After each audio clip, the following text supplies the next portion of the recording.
The great silver doors of the concordance hall slid open without a sound. On the other side, the Xylosian delegation stood waiting.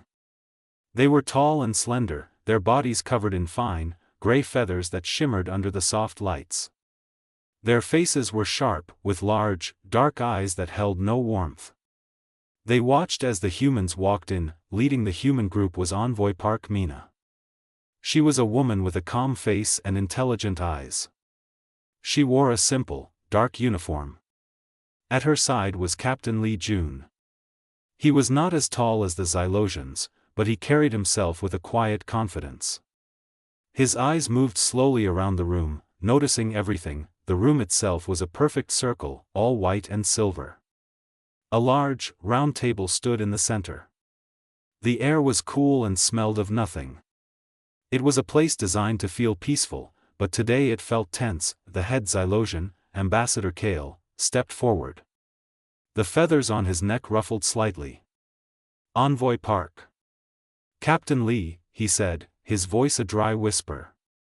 Welcome to the Galactic Concord. We hope this meeting will be productive. His words were polite, but the tone was not.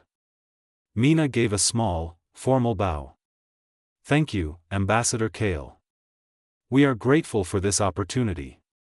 As they moved to the table, the Xylosians spoke to each other in their own language, a series of soft clicks and whistles. They believed the humans could not understand them.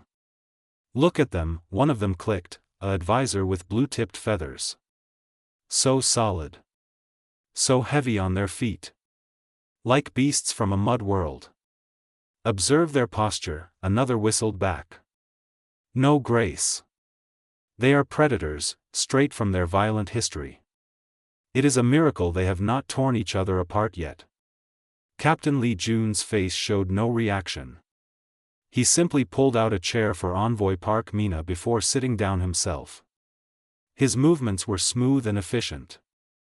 He placed his hands on the table. They were strong hands, with faint scars across the knuckles. The meeting began. Ambassador Kale spoke about the Galactic Concord, an alliance of many species who lived in peace and prosperity. He talked about art and science and philosophy. But his words were like a wall, carefully built to show how much better the Concord was than humanity. Your species is very young, Kale said, his dark eyes fixed on Mina. You have what we would call a violent adolescence. Your world's history is a long list of wars and conflicts. This is concerning for a peaceful community like ours. Envoy Park Mina nodded. She did not get angry. It is true that our history has conflict, Ambassador. But it is also a history of overcoming that conflict. We have learned from our mistakes. We now value peace above all else. Kale made a soft clicking sound, a sign of doubt. Valuing peace is one thing. Having the biological nature for it is another. Your minds are wired for aggression. It is in your very DNA. You see threats where there are none. You solve problems with fists, not with thought. This was a direct insult. A few of the human aides behind Mina shifted in their seats, feeling angry. But Mina remained calm. Captain Lee Jun was perfectly still. His eyes were now on a young Xylosian aide standing behind Kale. This one, whose name was Chul, did not look arrogant. He looked curious. His large eyes were wide, watching the humans as if they were a fascinating puzzle. The galaxy can be a dangerous place, Mina replied, her voice even. Preparedness is not the same as aggression. We believe our ability to understand danger can be a strength, not just for us, but for all our potential allies. Kale waved a long-fingered hand, a dismissive gesture. Strength through violence is a primitive concept. True strength lies in culture, in harmony, in the perfection of society. We have moved beyond the need for crude weapons and soldierly posturing. As he said this, a Xylosian servant was moving around the table, serving small glasses of water. The servant was nervous in the presence of the important guests.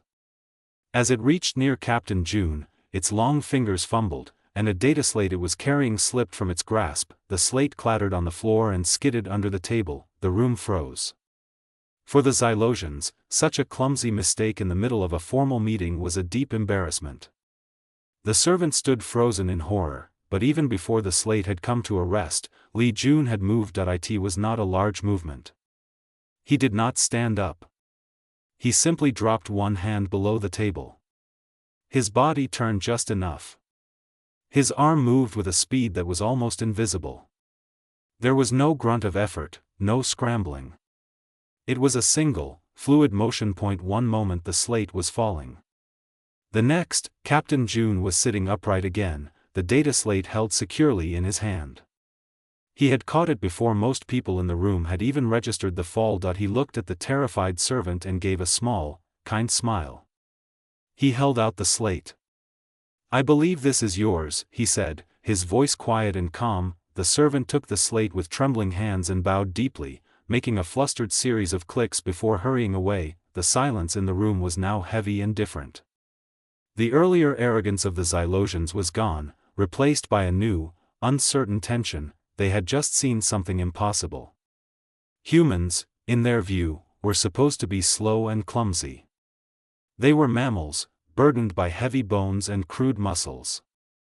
They were not supposed to possess such impossible reflexes, such controlled, precise grace. Ambassador Kale stared at Li Jun. The captain met his gaze, his own eyes calm and unreadable.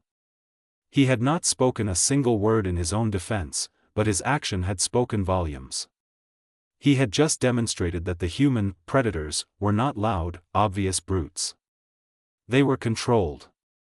They were precise. And they were far, far more dangerous than the Xylosians had ever believed. The meeting continued, but the mood had shifted. The Xylosians were more careful with their words. Their clicks and whistles were quieter, more hesitant. The young aide, Chul, could not stop looking at Captain June. He saw not a beast, but a man of quiet power. Later, as the first session ended and the delegates began to leave the hall, Ambassador Kale spoke quietly to his blue-tipped advisor. "Reassess the human military files," Kale whispered, his feathers lying flat against his skin. "Focus on their close-quarters combat training. I want to know how he did that." The advisor nodded nervously. "At once, Ambassador." Across the room, Li Jun held the door open for Envoy Park Mina. As she passed him, she spoke under her breath, so only he could hear. "A bit dramatic, Captain." June allowed himself the smallest of smiles. They needed a demonstration. A controlled one. Now they know we are not what they think. The next step is to show them what we really are. They walked out of the Concordance Hall, leaving the stunned Xylosians behind. The first move had been made. The game had truly begun. The next day, the Xylosians led the humans on a tour of their embassy grounds. Ambassador Kale had recovered some of his confidence. The incident with the data slate was, in his mind, a lucky reflex. Today, he would show the humans something that could not be caught with quick hands. He would show them true civilization. They entered a vast, enclosed space called the Harmony Gardens. The air inside was warm and carried 100 different sweet smells. Strange plants with leaves of silver and gold grew in perfect patterns. But the centerpiece of the garden was not the plants. It was the art. Hanging in the air, with no visible support, were large structures made of crystal and polished metal. They were of all shapes and sizes, spirals, spheres, complex interlocking rings. As they watched, the structures began to move, turning slowly. As they moved, they passed through beams of light that seemed to come from the walls and ceiling, and they made music that it was not a song with a melody, but a deep, shifting sound that filled the whole garden. It was a low hum that vibrated in the chest, mixed with soft chimes and resonant tones that made the leaves on the plants tremble. The sound was beautiful and peaceful, but also incredibly complex. "This," announced Ambassador Kale, his voice full of pride, "is the pinnacle of Xylosian art. It is a symphony of physics. Each shape is precisely calculated. Its movement, the angle it interacts with the light, the harmonic resonance it creates with the air, it is all a perfect balance. It represents our society. Harmony. Order. The beauty of a universe understood. He looked at the humans, expecting to see confusion or simple awe. He believed they would see only pretty lights and hear nice sounds. He did not think they could understand the deep science behind it. Envoy Park Mina nodded, her face showing appreciation. It is truly magnificent, Ambassador. The coordination must be immense. It is, Kale said. It requires a mind free from chaotic impulses. A mind that seeks only balance. He gestured to the largest piece, a huge, flat disk of milky crystal that was slowly rotating. That crystal, for example, can produce 1,000 different tones, depending on where and how it is stimulated. But we use only the most peaceful, most harmonious ones. The humans walked through the garden, listening. Captain Lee Jun was quiet, as always. His eyes were not on the floating art, but on the supports in the ceiling that projected the light, on the almost invisible tracks that guided the structure's movements. He was understanding the machine behind the magic. The young Xylosian aide, Chul, noticed this. He moved closer to June. It is impressive, is it not? Chul asked, his voice hesitant. It is, June replied, his voice low. The engineering is very advanced. The tolerance for error must be almost zero. Chul blinked. Most visitors spoke only of the beauty. This human saw the skeleton first. Yes. It is. A miscalculation of even a millimeter would create a dissonant frequency. It would be unpleasant. Ambassador Kale led them to the center of the garden, right under the large crystal disk. The sound here was the deepest, a low thrum that felt like a heartbeat. We have left behind the crude physical world, Kale said, looking directly at Captain June. We believe that any species that relies on strength and violence is still in its infancy. True power is this. He gestured to the music all around them. The power to create, not to destroy. It was another challenge. A quiet one, but clear. Envoy Mina was about to give a diplomatic answer, but Captain June spoke first. He had been silent for so long that his voice, when it came, drew everyone's attention. May I? He asked, looking at the large crystal disk. Kale was surprised. He exchanged a look with his advisors. What could this human soldier possibly do? Break it, of course, Captain, Kale said, a hint of mocking curiosity in his voice. But please, be careful. It is very delicate. June nodded. He did not look up at the disk. He closed his eyes for a moment, just listening. The deep hum filled the space. He was feeling its rhythm, its vibration. Then, he opened his eyes. He did not use a tool. He did not strike the crystal. He raised his right hand, holding it flat and stiff, like the blade of a knife. He looked at the disk, calculating. With a movement that was too fast to follow, he tapped the edge of his hand against the spinning disk. But he did not hit it randomly. He struck it once, lightly, at a precise point near its outer edge. The sound that came out was not the deep hum. It was a sharp, clear ping that cut through the garden's music. It was a single, pure note. The Xylosian stared, shocked by the sudden, harsh sound. But June was not finished yet. He watched the disk turn. He waited. As the same point came around again, he tapped it a second time, in exactly the same spot. Ping. That he did it a third time. Ping. The three notes hung in the air. And then, something incredible happened. The crystal disk began to vibrate. The deep hum it was producing started to change. It blended with the three pure notes June had created. The sound became richer, deeper, and more beautiful than before. It was a sound of profound peace, of perfect resolution. All through the garden, the plants seemed to react. The silver and gold leaves shivered, and then, right before their eyes, they began to open. Bright, glowing flowers bloomed from within them, filling the garden with a new, soft light. The harmonic resonance June had created had triggered a biological response in the flora. The music of the garden was now more beautiful and more complex than it had ever been. And a human had done it. Not with a computer or a gentle touch, but with a sharp, precise, military strike. The silence that followed was absolute. The Xylosians were stunned. Their greatest achievement in art had been perfected by a warrior from a so-called primitive species. Captain June lowered his hand. He looked at Ambassador Kale, whose feathers were puffed up in shock. "You are correct, Ambassador," June said, his voice calm and quiet, but it carried in the new silence. "The power to create is the highest power. But on Earth, we learned a hard lesson. The knowledge to create a beautiful song, and the knowledge to create a weapon that can shatter a city, often, it is the same knowledge." He gestured to the crystal disk, which was now producing its new, beautiful sound. "The same understanding of physics that lets me find the harmonic resonance of this crystal also lets my people design a missile that can shatter an enemy bunker without breaking the windows of the hospital next to it. The same control I use to tap that crystal is the control a surgeon uses to save a life, or a soldier uses to disarm a foe without killing him."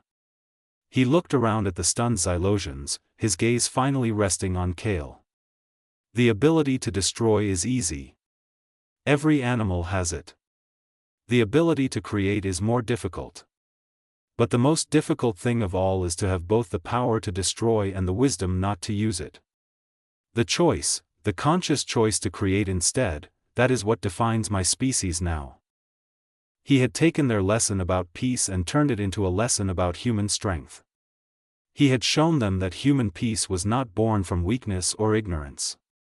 It was a peace built on a terrifying understanding of war, and a conscious, daily decision to rise above it. Ambassador Kale had no words.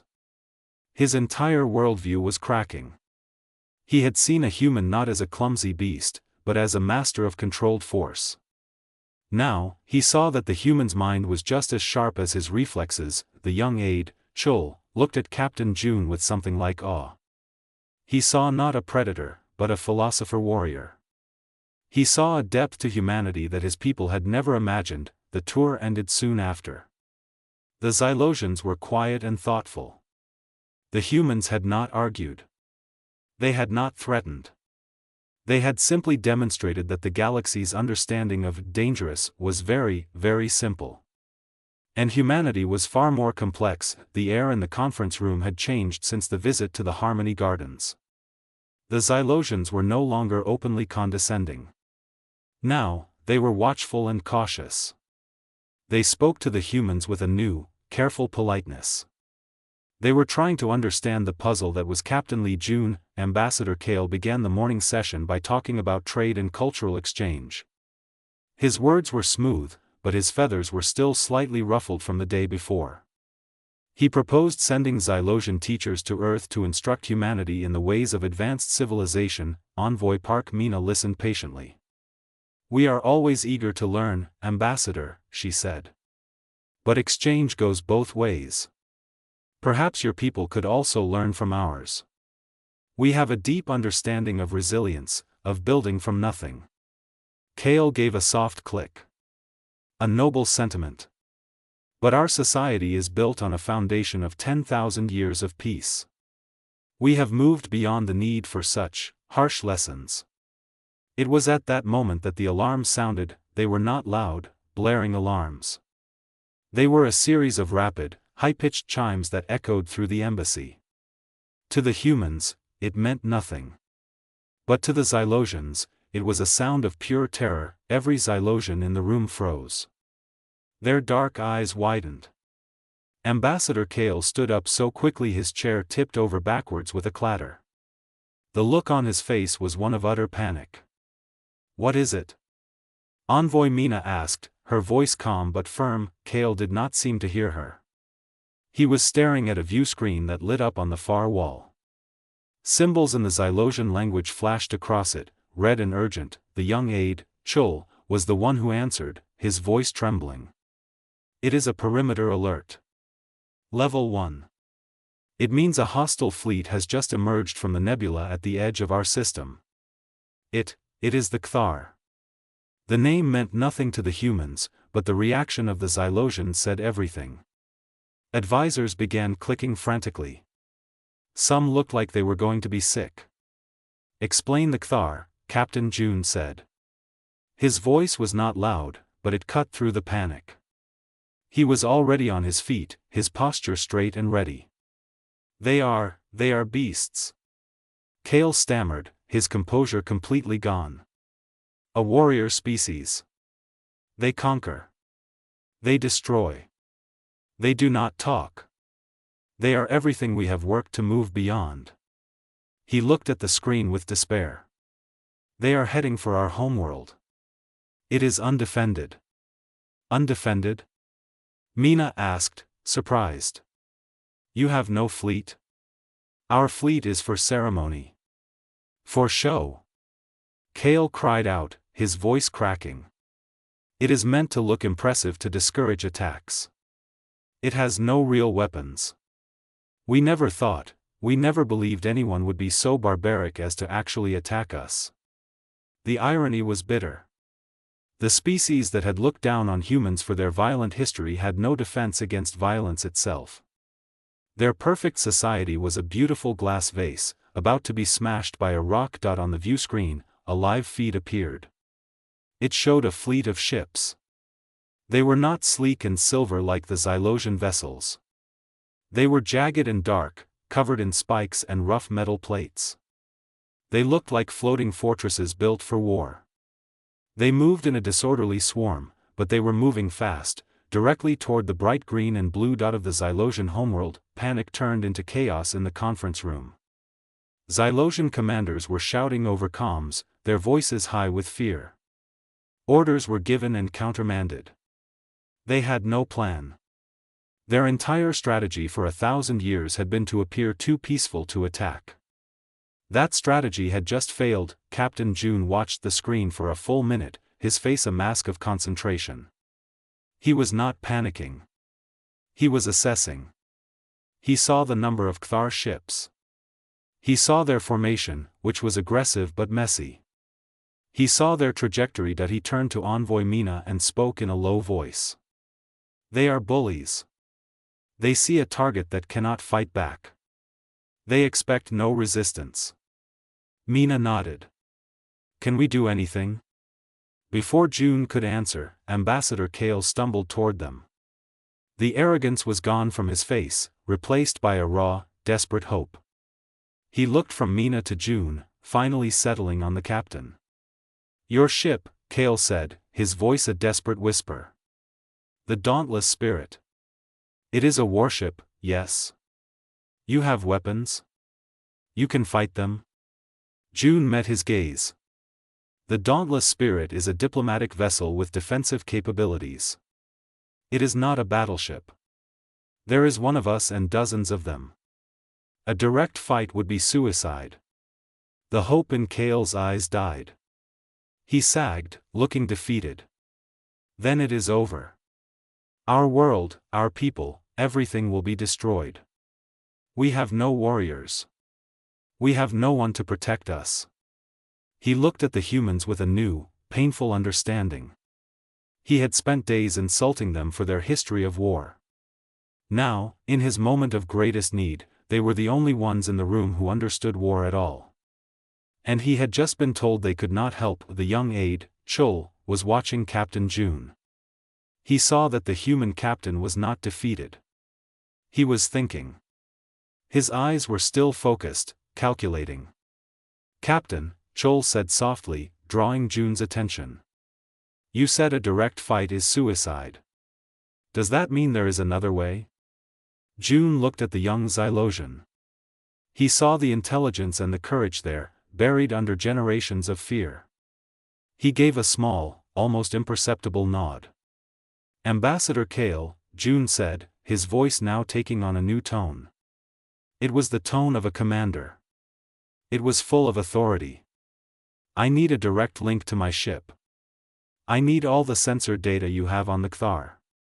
Their ship specs, their communication frequencies, everything. And I need command of this room. Now." Kale stared at him. What are you going to do? I am not going to fight them, June said, his eyes hard. I am going to outthink them. There was no time to argue. The Kthar fleet was getting closer. With a trembling hand, Ambassador Kale gave a signal to his staff. The room fell under the command of the human. Captain Lee June moved to the main console. He began speaking to his crew on the Dauntless Spirit. His orders were quick and clear. He requested the Xylosian data, and it flowed onto the screens around him. The humans in the room had a new energy.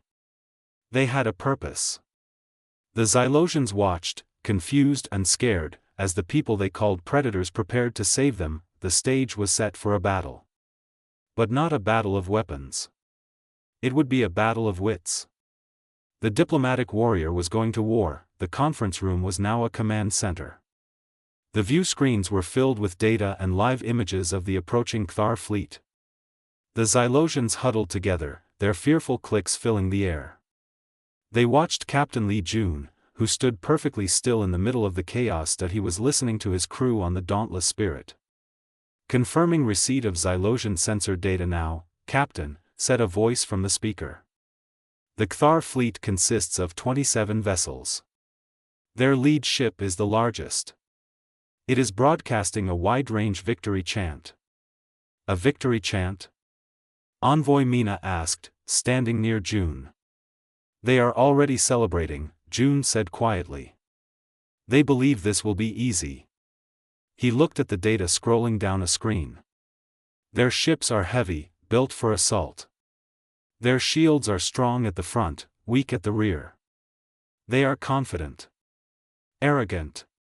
He turned to Ambassador Kale. You have long-range sensor probes in the system? The ones you use to study asteroids?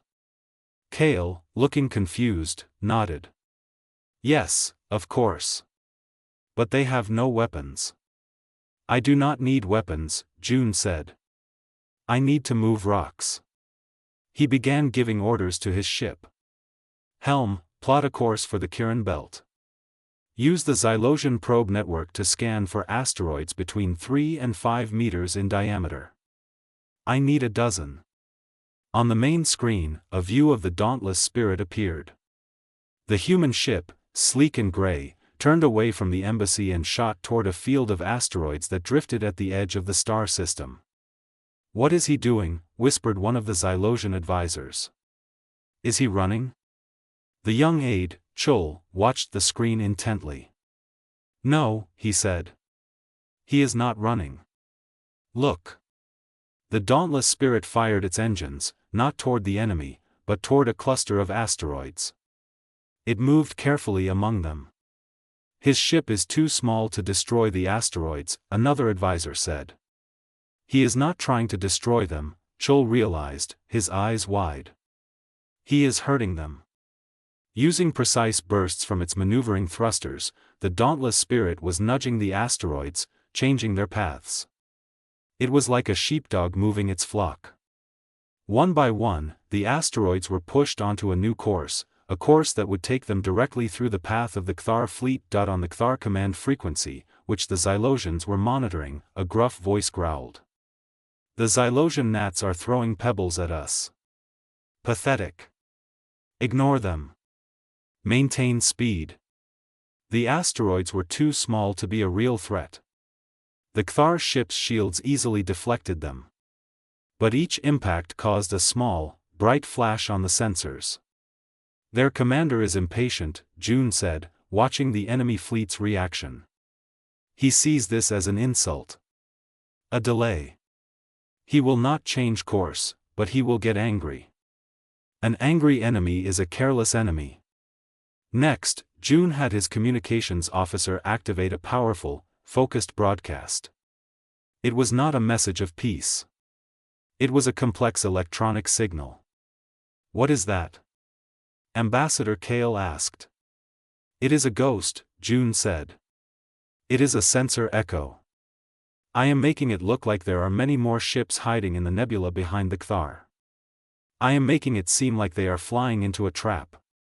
On the Kthar frequency, the victory chant stopped. The gruff voice returned, sounding annoyed. Sensor glitch.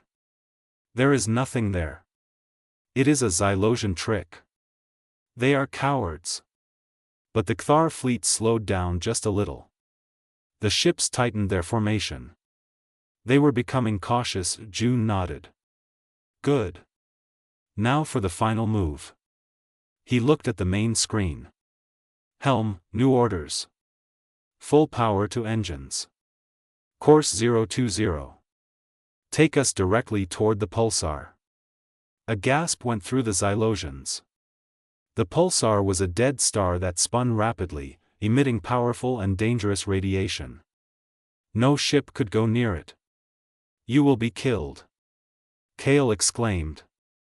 That is what I want them to think, June said calmly. The dauntless spirit turned and raced away from the asteroid field, away from the Kthar, and toward the violent, spinning pulsar. On the Kthar sensors, it would look like the human ship was making a desperate, suicidal run. Open a channel to the Kthar lead ship, June commanded. Audio only.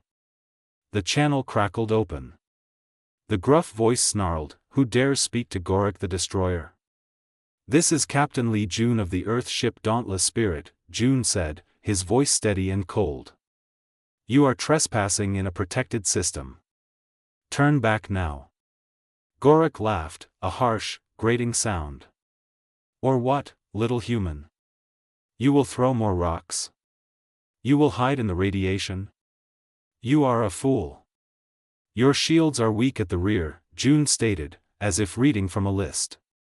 Your engine efficiency drops by 15% when you fire your primary weapons. Your commander is impulsive and ignores the advice of his tactical officer. There was a moment of silence on the other end. June had used the Xylosian data to learn everything about their ships, and he had just shown the Kthar that he knew their weaknesses. You know nothing.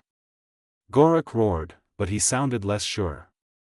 My ship is now in the pulsar's radiation field, June continued, his voice still eerily calm. The radiation is overloading our systems. Our warp core is going critical. In approximately 90 seconds, it will breach. He paused to let that sink in. On the screen, the dauntless spirit was indeed glowing, its hull stressed by the powerful radiation. When a human warp core breaches near a pulsar, June said, it does not just explode. It creates a chain reaction. It will destabilize the pulsar's magnetic field. The resulting energy wave will engulf this entire sector. My ship, your fleet, everything will be vaporized. There will be no victory for you. There will be nothing. It was a bluff. A magnificent, terrifying bluff. The humans had no such technology. But the Kthar did not know that. On the Kthar frequency, they could hear shouting and panic. You are lying. Gorik screamed. 60 seconds, June said, his voice flat. The choice is yours, Gorik the Destroyer. You can have a victory you cannot claim, or you can live to fight another day. But you must decide now. He closed the channel without another word. The only sound in the conference room was the frantic beating of Xylosian hearts. Everyone stared at the screen, at the image of the dauntless spirit sitting near the deadly pulsar. They watched the Kthar fleet. For a long, agonizing moment, the enemy ships continued on their course, then, they slowed, the lead ship turned, its engines flaring. One by one, the other Kthar ships followed. They were not moving in a proud, aggressive formation anymore. They were scrambling. They were running. The Kthar fleet powered up their warp drives and, in a flash of light, vanished from the system. They were gone. The dauntless spirit turned smoothly away from the pulsar and began its journey back to the embassy. In the conference room, there was a silence deeper than space itself. Then, a single, soft click from Chul. He did it, the young aide whispered. He won without firing a single shot. Captain Lee Jun let out a slow breath. He turned to face the room. His eyes were tired, but calm. He had just fought a battle with nothing but his mind, and he had saved a world. The Xylosians looked at him. They had believed humans were dangerous because of their weapons and their strength. Now they understood. The most dangerous thing about humanity was its intelligence, and its courage to bet everything on a single, perfect lie. The silence in the conference room was heavy and full of meaning. The Xylosians stood motionless, watching the main view screen. It showed the empty space where the Kthar fleet had been. Their homeworld, a beautiful green and blue jewel, was safe.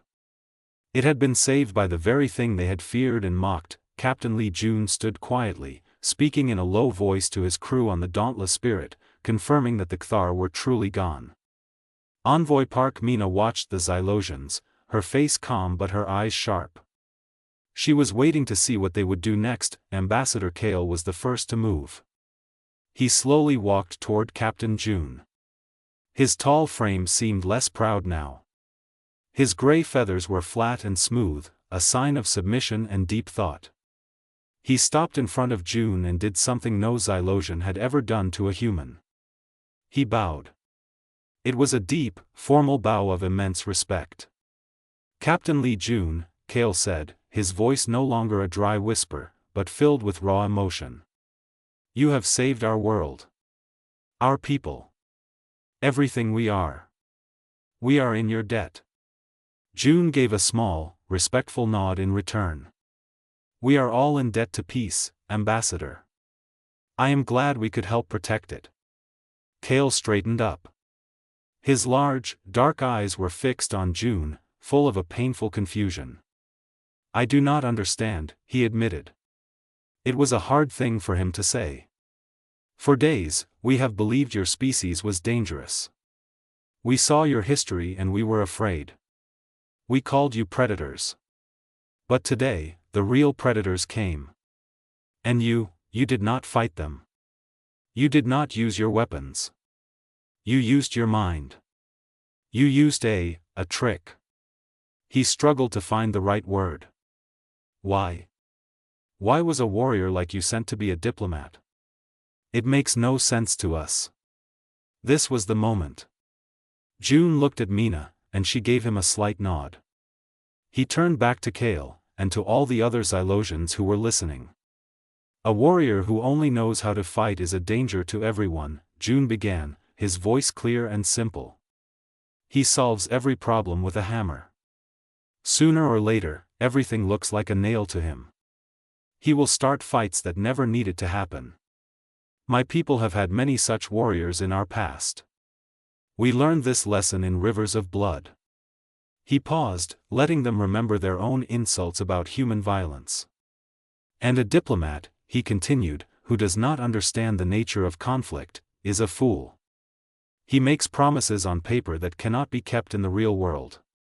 He believes that because he is peaceful, everyone else will be peaceful too. He is like a man who tends a beautiful garden but has no fence and no concept of wolves. Jun gestured to the room, to the galaxy beyond. The universe is not a safe place. There are wolves. You met them today. So, we send warriors to negotiate peace. We do this because the peace they negotiate will be a strong peace. It will be a peace built on reality, not on a dream.